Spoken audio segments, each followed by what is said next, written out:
Free trials feel generous. That is why they work.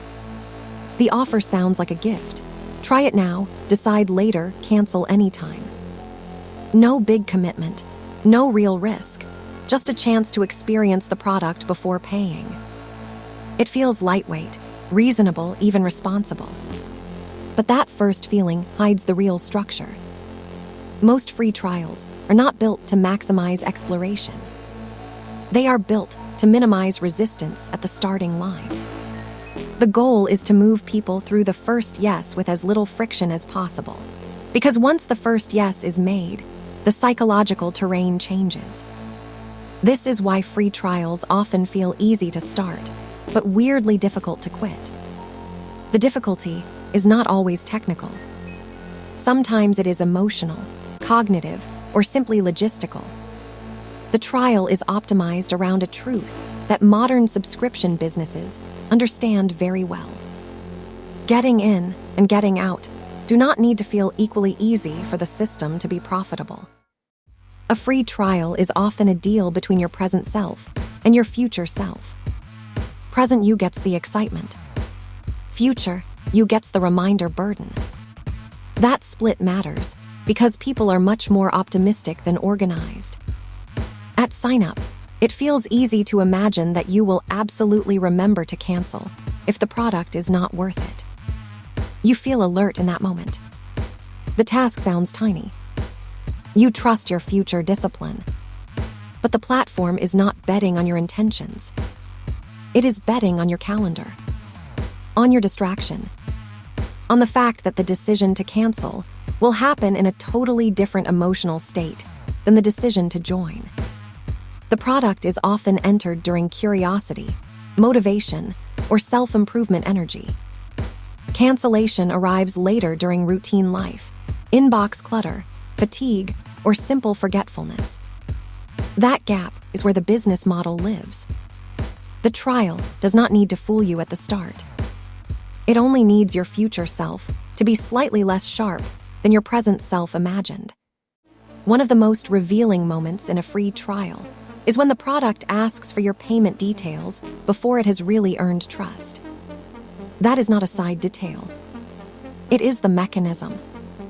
Once the billing rail is connected, the trial stops being a simple test and becomes an auto-conversion system with a timer attached. The company no longer needs another active buying decision from you. It mainly needs the absence of a stopping decision. That is a completely different commercial structure. The user thinks they are evaluating a product. The platform is also evaluating whether the default can carry the account into paid status without further drama. This is why card collection matters so much. It converts the upcoming payment into the path of least resistance. No fresh checkout. No second wave of persuasion. Just continuity. Continuity sounds harmless. But in subscription systems, continuity is money. The fewer active moments required between trial and paid state, the more the business gets to rely on inertia instead of renewed conviction. The best trial products are not only trying to impress you, they are trying to normalize themselves before your evaluation fully settles. That is why onboarding is so aggressive. The product wants quick setup, early wins, personalized prompts, recommendations, reminders, streaks, saved preferences, playlists, watch lists, routines, and dashboards. The product is racing to become part of the environment before the billing date arrives. If it can become normal, then cancellation stops feeling like a clean financial choice and starts feeling like an interruption. You are not just leaving a product. You are removing something from your system. This matters because people often judge recurring tools differently once they have been woven into habit. The question changes from, is this worth paying for to do? I want to break this flow right now. And those are not equally demanding questions. The trial is easiest to resist before it becomes routine. That is why the product tries to build routine immediately. A free trial often turns into a charge that is small enough to escape emergency attention. That is part of the design. A monthly subscription that feels modest rarely triggers the same immediate reaction as a large one-time payment. It becomes background noise. Another line on a statement. Another notification. Another quiet deduction inside a month that already contains rent, groceries, transport, and other obligations. This low salience zone is powerful. The charge is visible, but not dramatic. Annoying, but not catastrophic. Questionable, but not painful enough to force action today. So the subscription survives not because the user loves it, but because it occupies an awkward middle ground. It is too small to become a crisis, and too persistent to disappear on its own. That is where many trial-born subscriptions earn their keep. Not inside delight. Inside neglect. Inside the everyday fog, where a weak no fails to turn into a decisive stop. Look closely at many subscription products, and you will notice a revealing asymmetry. Starting is framed as one tap, one click, one quick setup. Leaving can involve settings menus, account pages, reconfirmation, retention prompts, hidden links, or a final emotional nudge. Even when cancellation is technically available, the emotional texture can still be uneven. The product may ask if you are sure. Offer a pause. Offer a discount. Remind you what you will lose. Put the keep option in the friendlier color. None of this has to be a dark pattern in the strictest sense to create real asymmetry. The point is that the product often spends more design intelligence on keeping the account live than on helping the user leave cleanly. This matters because friction is not only mechanical, it is motivational. Every extra step gives procrastination another chance to win.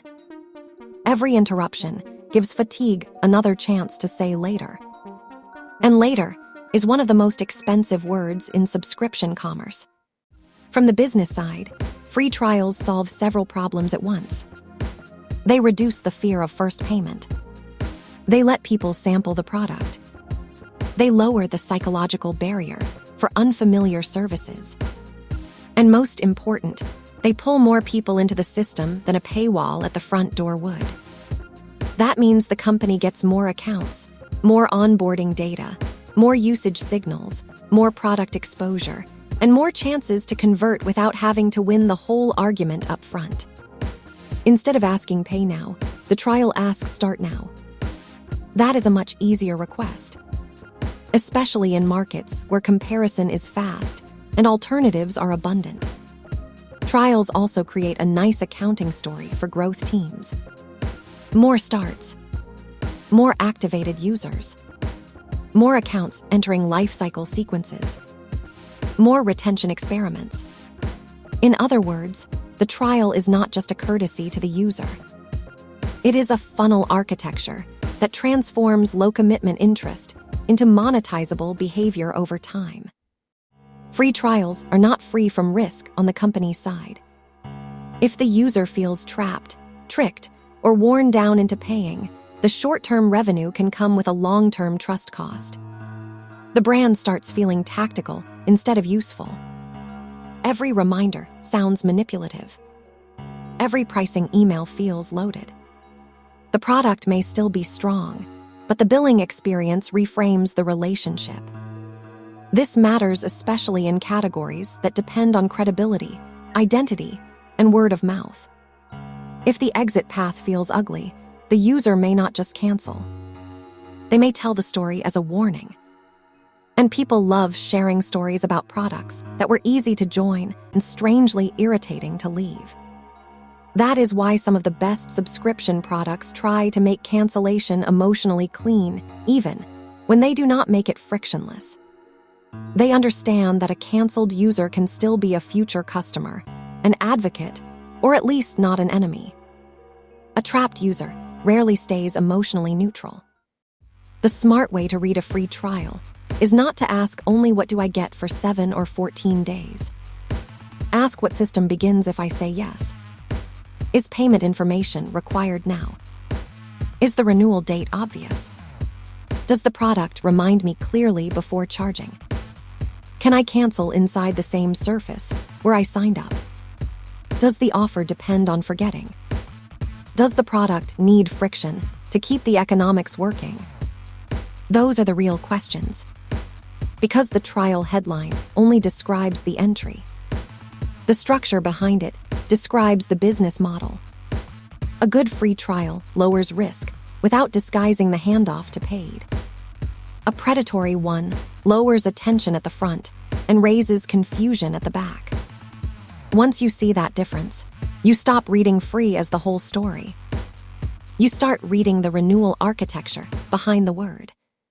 Free trials are easiest to understand when you stop treating them as mini gifts and start treating them as transition machines. They are built to move you from maybe to ongoing with the smallest possible number of active decisions.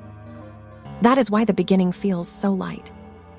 The whole system depends on lowering resistance at the first door while placing the cost of remembering, reconsidering, and canceling on your future self. Once you notice that, the pattern becomes clearer. The card request matters. The reminder timing matters. The onboarding pace matters. The cancellation route matters. The monthly amount matters. Not because each piece is evil on its own, but because together they shape whether the product survives through value or through inertia. Free trials are easy to start and hard to quit because they are designed around a human truth. People are busiest after they commit. And systems that monetize that gap can look friendly on the surface while being highly disciplined underneath. The better question is no longer, is this trial free? It is, what kind of paid future does this free moment quietly put in motion?